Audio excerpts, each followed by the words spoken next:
Hello and welcome to another episode of the RedIron Retail Roundtable. I'm Jim Roddy, your host for today. Thank you so much for joining us. This episode will be all about blockchain and retail, and providing insights will be our two favorite retail technology experts. Back with us again, our first, Jeff Patterson, a 20-year veteran of RedIron Technologies, where he serves as CTO. Good to see you again, Jeff. Good to see you, Jim. Good. And Jeff just told us before we hit record that he's celebrating his 30-year wedding anniversary by going to Hawaii shortly after this recording. So maybe we won't see him back again, or maybe we'll do one of these with palm trees in the background. So that'd be nice. Yeah, that would be nice. Yeah, even if it's a little windy, we would deal with it, I'm sure. Also back with us is Barry Egerter, RedIron's Chief Operating Officer. He's been part of the RedIron team for nearly 6 years and has worked in the retail technology industry for many years beyond that. Hello again, Barry. Hey, Jim. I say next time we do this, we should go on a road trip with Jeff and make sure we record one on the beaches. Fabulous. I would love to do that. And all of us are right around Lake Erie. You guys are north of it. I'm south of it. We do not want to do one once the lake freezes over, right? And do it out there. Absolutely not. Not good. Yeah, ice fishing is not exactly something that I'd like to do at this point. I prefer the summer to go a little bit longer. So, well, before we jump into it, to our viewers, if you're not familiar with RedIron, they're a multi-vendor systems integrator that helps retailers implement, extend, or maintain any major retail software system. RedIron is forging retail innovation and solving retailer pain points through technology. For more information on the company, visit redirontech.com. Okay, so we have to start with defining what exactly is blockchain. And so to do that, first I Googled blockchain retail, and this is what I got. Blockchain, also referred to as distributed ledger technology, enables participants in a distributed network to each maintain a copy of an immutable ledger of transactions and allows transactions to be executed without the need for a third party. So I get to do my David Letterman thing where I will just crumple that up and throw it away, right? Because that doesn't clear things up at all. It makes it even worse. So Jeff, if you can help us out, because I understand you're the lead on this, how would you define and describe blockchain for the retail executives listening to us?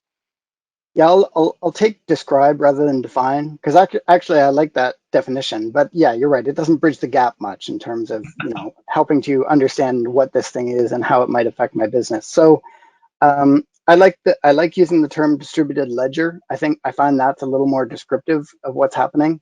But the elements that are important to remember, I'd say, is first of all, it doesn't live any particular place, which is the hardest thing to get used to, because you think of data, it's always on a disk somewhere, and I've got a source of truth.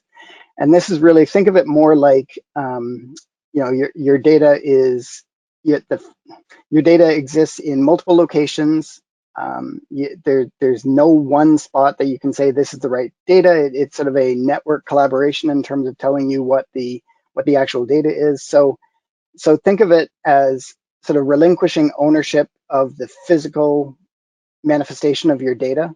It doesn't mean you have to relinquish ownership of your data. It doesn't mean that you have to sort of, a lot of people, I think, are under the misapprehension that if you go with blockchain, it has to be, I'm public and, I'm going to be subject to whatever whatever I read on cryptocurrency behaviors. It's not like that. It really is just a technology that enables a distributed data set. And the advantages of that are clear. I mean, the data set cannot die unless every node dies, sort of thing. And so you have resiliency and redundancy. And you also have unmediated agreement. So you don't have to, a lot of what we do is moving data from system to system and trying to coordinate that data across all these. I think in a post-blockchain world, and that's going to be a while. I mean, this is new stuff, but a lot of that intermediation can be eliminated, because you won't have to, not everyone needs to have its own copy of the data. As long as it has a contract with how to get it, then it doesn't really matter where they're getting it from. And so taking the idea of positionality out of data is really what blockchain gives you. And the crypto side is just security and immutability and making sure that no one can perturb it. But I do think that in terms of what you need to know from a retailer perspective, I think it is inevitable. I think it will happen at some point. I mean, that's opinion, obviously, but I think its benefits are manifest, and in a lot of ways, it's hard for us to sort of fully comprehend how it's going to change the retail landscape. But I think it's inevitable that it will, and we can just talk about how to sort of be ready for that. But I think just the takeaways are, your data is going to be widely distributed. It's going to have an element of public to it. We can talk through what that will be. And don't think of it as just cryptocurrency. I mean, cryptocurrency is an implementation on the blockchain, but there's lots of other ones.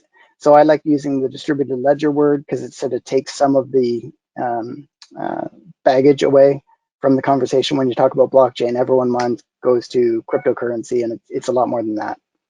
Got it. So if I'm understanding it correctly, you don't have to worry about, I didn't back this up on my system because it's distributed. Transferring is, you don't have to transfer from one to the other because it's distributed. And you also mentioned that it's secure and accessible at the same time. So those and immutable. So that's the only, once something's written, that is the record. That's the public part of it. Once think of it as putting something down on a page.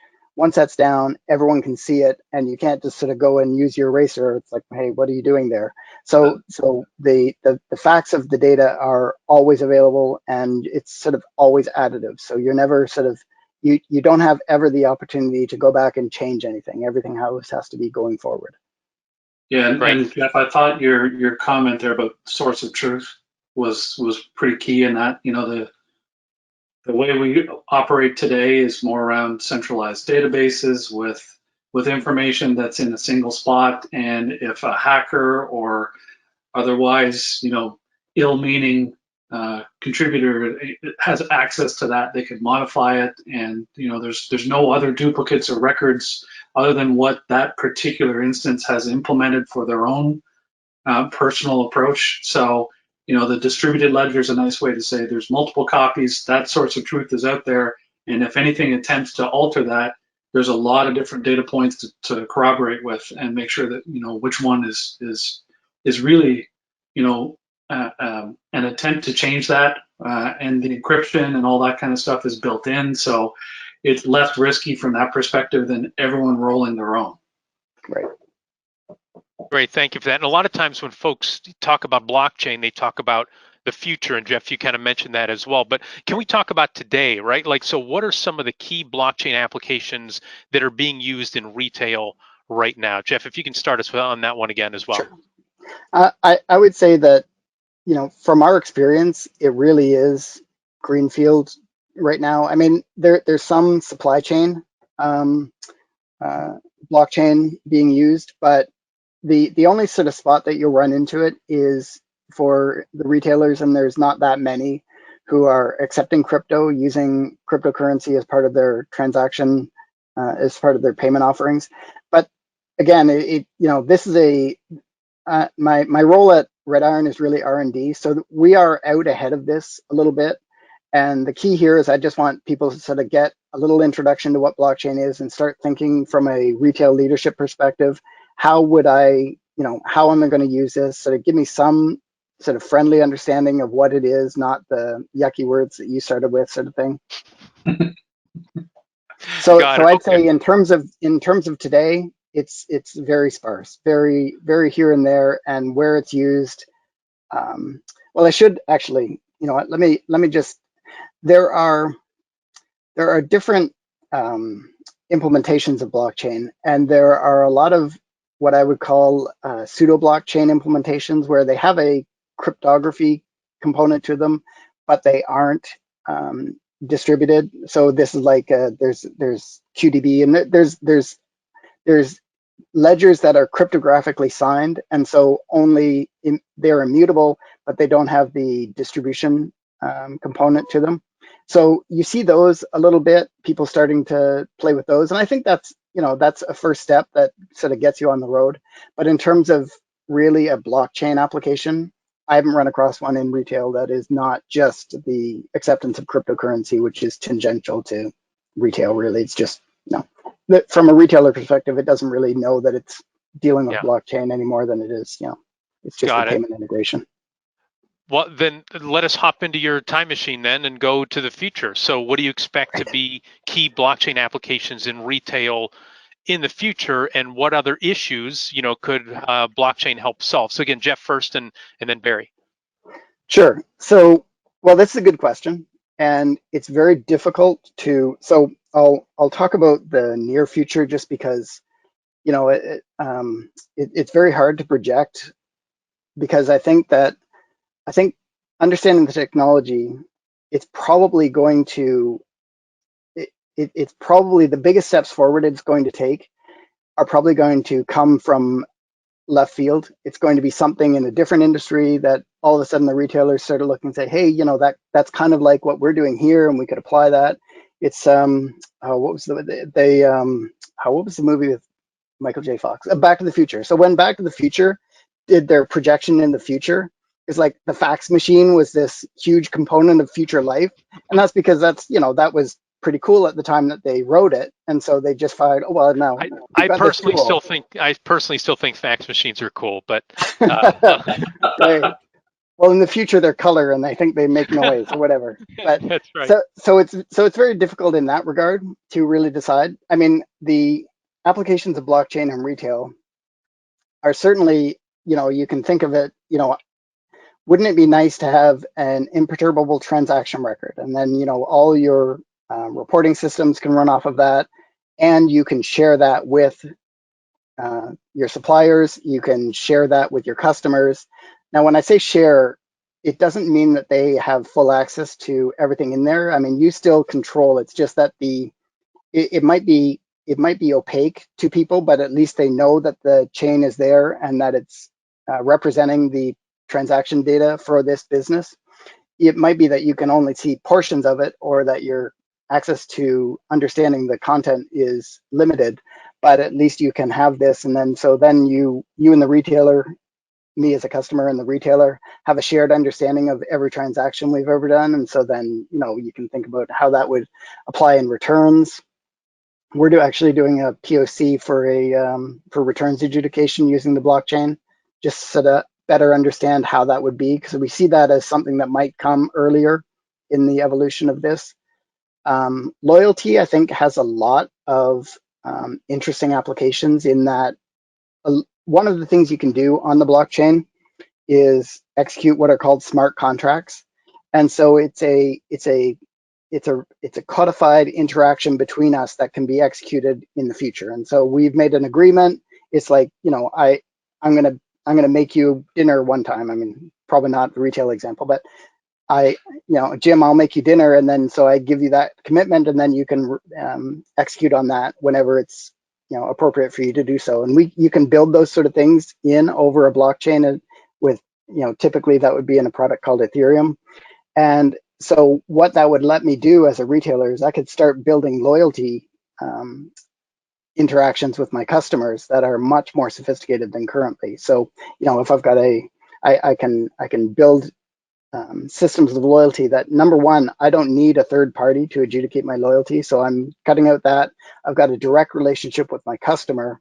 Maybe just having a direct relationship with my customer is enough to sort of start changing my business, right? So right now, a lot of the interactions with customers is mediated. Either they're, through your loyalty provider, or through the banks, or through the payment providers. Here's something where it's just you and the customer. And what could you do with that? Yeah, that's a good question. Got it. Interesting. And so, Barry, I want to get your take on it, but it seems like what Jeff is saying is some of the things, the applications are, because you don't have to worry about so-and-so got hacked, right? It's between you and the customer. So customer data will be more secure, payment security, supply chain security, things of that nature. What's your take, Barry, on what you see around the corner? Yeah, I mean, I did a little bit of research before we got together here, and some of the case studies I saw online were pretty interesting. Good example is supply chain, sort of detecting damaged goods or food spoilage or problems within the supply chain. There's been retailers experimenting with that. I saw a good one on Walmart and IBM. And the idea is, if you want to track how things are going through that chain, you can snapshot quality and other stats along the way and embed that into the blockchain. and make sure that that's not being tampered with in any way. And then, you know, things like where you might have like an E. coli problem when it reaches the consumer, you can trace it all the way back to the source of origin and identify where that came from. In the case of damaged goods, you could say, well, it arrived at the store broken. We want to know what part of the supply chain this happened at so that we can identify any problems, or if there's any loss of inventory. You know, there's ways of leveraging this kind of transaction and information that goes along with it. So, you know, it's not something that has to be implemented through blockchain, but it certainly adds, you know, value to be able to put it in there and sort of lock it up and be able to leverage that technology for it. So some very interesting case studies going on right now, and I think you're going to see more people experimenting with it rather than going to full-blown implementation. And you know, a lot of the providers out there, as Jeff alluded to, there's different blockchain providers, and they have different pros and cons, just like anything else. So it's also one of those typical VHS and beta kind of battles. You know, which one wins out?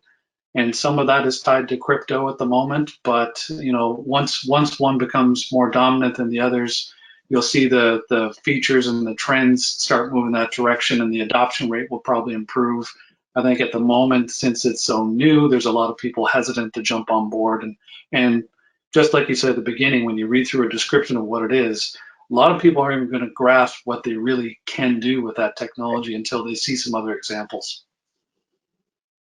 Yeah, it's funny. So all of us are of a certain age, right? You know, Jeff, you know, is having his 30-year wedding anniversary. He didn't get married in kindergarten, right? So we all know that the three of us are of a certain age. And we remember when knowing where you were going was a map that was maybe highlighted or some printed directions, and that was good enough for us. But now with GPS, we know every turn, every alternate angle. Is there an accident, right? What's the traffic like? And we really make a lot of decisions along the way. It seems like blockchain can almost do that to your supply chain, right? Right now, supply chain is, well, we know it's here, and then we know it's going to end up here, but it seems like you can really track it all along the way. Jeff, am I reading into that too much, or is that accurate? What do you think? That's a good analogy in that, you know, I was talking to someone the other day, and it's like, if you go back 20 years, what we do now with cell phones would seem like magic, right? It's like, so something that I carry in my hand can access all the information in the world, can tell me where to go, you know, all of that is like, that seems like sorcery. And I think it's going to be the same with blockchain, is that, you know, just, we don't know yet where this is going to take us. But I think that, you know, as people who are watching this, leaders in retail, really should start engaging with it and sort of figure out what the path is going to be, because again, I think it's inevitable, and I think we'll have to, you know, I don't think you have to solve it today, but I think you should start thinking about this, you know, on the drive to work, et cetera, just sort of start thinking about what this will do to your business. Yeah, before I have a couple more questions for you guys, I will just say a neighbor of mine, she talked about her dad worked as an engineer at General Electric in the 1970s, and he had the early prototype. He helped develop GPS. And so, you know, they had a car in the middle. They couldn't fit a fifth person because they had this giant unit in there, and it just showed only military airports. That's all that it did. But she knew GPS all the way back then. You know, we're going back 45 years or something like that. So yeah, everything starts somewhere, and then it becomes in the palm of our hand. So so Jeff, and you might have alluded to it. Like, I wanted to know, what are common mistakes or painful mistakes that you've seen retailers make related to blockchain? So if it hasn't been widely implemented, is it simply just not, you know, having a plan to utilize it, not investigating it, and thinking like you can get caught when things are too late? Is that your take? Yeah, I think so. Is just not engaging with it. A lot of times when I try and strike up this conversation, it's just, you know, blanks and you know, or, you know, it's not all that, but I see a lot of just, I don't know, sort of stuff. And I think that's missing. You know, I don't think you have to be on the cutting edge, but I think you should be familiar with what the concepts are underlying it. It's also, you know, it's not universally good news. I mean, it's empowering, you know, it's empowering for the individual consumer. But one of the things that Barry was mentioning, you know, if you have an E. coli outbreak, you can trace it back to the source. Well, the consumer now has visibility potentially all the way back to its manufacturer. So what's the retailer's role in that relationship? Like, can the, you know, do we start changing the nature of the relationship of a retail purchase? So, you know, it's not all, here's new stuff to take advantage of. You really have to think through, what is a retailer? How am I providing value in this new world? And because now you can have manufacturers will also have a direct relationship with the retailer, with the customer. So, you're adding that layer in where that's not, I don't know where anything's made that my wife buys for me. I don't really know that much. Right. But with blockchain, you will. It'll be right there at your exactly, fingertips. Right. Barry, what do you think about mistakes and how retailers should move forward to avoid some of those pitfalls? Yeah, I think it's very much what Jeff was saying there, as far as just not understanding any new technology. As long as you can keep up with the goal and the new offerings out there, and think about how it can impact your business, then you're ready to move when the time comes. I think for the most part, our world is a copycat world. There's going to be a few people that lead, that try this out, that experiment, that do some implementations. And as soon as someone has a major success, you're going to see a pile of copycats out there. Yep. So, a big part of any new tech is just at least understanding it, keeping up with how it's evolving, and being ready to jump in when it's appropriate, right? So that applies to everything, right? And you see it happen. There's an explosion of whatever that new tech is. For a while ago, it was mobile phones. Everyone suddenly had a mobile phone, and you kind of ridicule anyone who's late to the game. Why are you still operating that flip phone or the big satellite phones? So every tech has an evolution, and obviously there's pain points for jumping in early, and at sometimes there's pain points for not coming in early enough. And as it relates to that E. coli scenario, one of the interesting gains there was their turnaround time in identifying the source, right? So I think I read that it used to take like 7 days to trace a product back to the original source, and they could do it in less than 2 seconds with the blockchain implementation. So when it comes to things like health matters and maybe some of the legal aspects of running a business, that kind of technology could really help solve a business problem, because you're going to be on the hook to report that. And if it takes you a week to report, it really shows weakness in the chain, right? So some of these techs don't have to necessarily, be all about revenue and profit. It's also about, your flows, your operations, and your efficiencies, and traceability in this case, right? So I think, the downside to not paying attention is not knowing where it can apply.